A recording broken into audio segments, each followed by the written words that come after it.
Good morning students. आज हम लोग कॉलिगेटिव प्रॉपर्टी की बात करेंगे। पिछले वीडियो में हमने आइडियल सॉल्यूशन और नॉन आइडियल सॉल्यूशन पढ़ा था। आज बारी है कॉलिगेटिव प्रॉपर्टी पढ़ने का।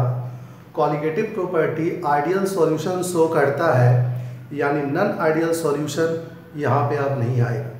यानी जितने भी प्रकार के कॉलिगेटिव प्रॉपर्टी है वो केवल आइडियल सॉल्यूशन में ही पाए जाते हैं, या फिर कहिए हमने बताया था आपको आइडियल सॉल्यूशन नेचर में एग्जिस्ट तो होता नहीं है, इसलिए वेरी डाइल्यूट सॉल्यूशन जो आइडियल सॉल्यूशन की तरह बिहेव करेगा उसी में कॉलिगेटिव प्रॉपर्टी पाया जाएगा। The property of ideal solution that depends upon relative number of particles of solute and solvent but not depend upon the nature of solute is called colligative property. यानी ideal solution का वह property जो relative number of particle of solute और solvent पे depend करता है, nature of solute पे depend नहीं करता, उसे कहते हैं कॉलिगेटिव प्रॉपर्टी। यानी कॉलिगेटिव प्रॉपर्टी डिपेंड करेगा मोल्स ऑफ यानी number of particles of solute by number of particles of solvent. यदि डिपेंड नहीं करेगा तो वो नेचर ऑफ सॉल्यूट पे डिपेंड नहीं करेगा। सबसे खास बात दूसरी चीज, हम लोग को आइडियल सॉल्यूशन में 4 तरह का कॉलिगेटिव प्रॉपर्टी पढ़ना है। यानी 4 तरह का कॉलिगेटिव प्रॉपर्टी कौन है? पहला है relative loading of vapour pressure, दूसरा है एलिवेशन ऑफ बॉइलिंग पॉइंट, तीसरा है डिप्रेशन इन फ्रीजिंग पॉइंट और चौथा है ऑस्मोटिक प्रेशर। यानी 2011 बिहार बोर्ड का क्वेश्चन उठा के देखे तो हमारा क्वेश्चन ही इसमें शॉर्टकट पूछ दिया था, what is colligative property, right the name of 4 colligative property. यानी 4 कॉलिगेटिव प्रॉपर्टी का नाम याद रखना। तो जैसे जैसे कॉलिगेटिव प्रॉपर्टी आप लोग आगे पढ़ते जाइएगा, चारों कॉलिगेटिव प्रॉपर्टी का नाम आपको याद हो जाएगा। पहला चीज। दूसरी जरूरत चीज है, हमने आप लोग को कंसंट्रेशन ऑफ सॉल्यूशन पढ़ाया था, तो कंसंट्रेशन ऑफ सॉल्यूशन बारी बारी से यहां पर आएगा, क्योंकि चारों कॉलिगेटिव प्रॉपर्टी में हम लोग आइडियल सॉल्यूशन में पाए जाने वाले नॉन वोलाटाइल सॉल्यूट का मोलर मास निकालने वाले हैं। तो मोलर मास जब निकालेंगे तो relative loading of vapour pressure में मोल फ्रैक्शन का यूज करेंगे। किसका यूज करेंगे? मोल फ्रैक्शन का।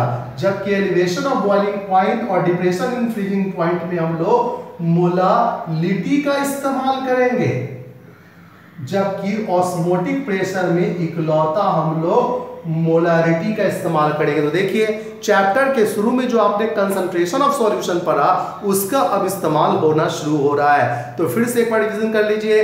हम लोग का सबसे इंपॉर्टेंट टॉपिक है, लास्ट टॉपिक है सॉल्यूशन का, colligative property. What is colligative property? तो सबसे पहला colligative property ideal solution show करता है। तो बहुत सारे लोग सवाल करेंगे नेचर में तो आइडियल सॉल्यूशन एग्जिस्ट करता ही नहीं है। तो हमने बताया था कि जो वेरी डाइल्यूट सॉल्यूशन है वो आइडियल सॉल्यूशन की तरह बिहेव करेगा, यानी वेरी डाइल्यूट सॉल्यूशन यानी आइडियल सॉल्यूशन ये शो करेगा colligative property. What is colligative property?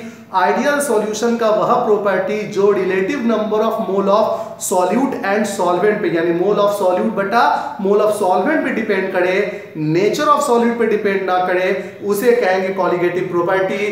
Colligative property की संख्या होती है 4। कॉलिगेटिव प्रॉपर्टी की संख्या होती है 4। पहला relative loading of vapour pressure, दूसरा है एलिवेशन ऑफ बॉइलिंग पॉइंट, तीसरा है depression in freezing point, osmotic pressure. इन चारों में सबसे बड़ा रोल होगा नॉन वोलाटाइल सॉल्यूट का। यानी जो आइडियल सॉल्यूशन हम लेंगे उसमें नॉन वोलाटाइल सॉल्यूट होगा और वोलाटाइल आपका सॉल्वेंट होगा।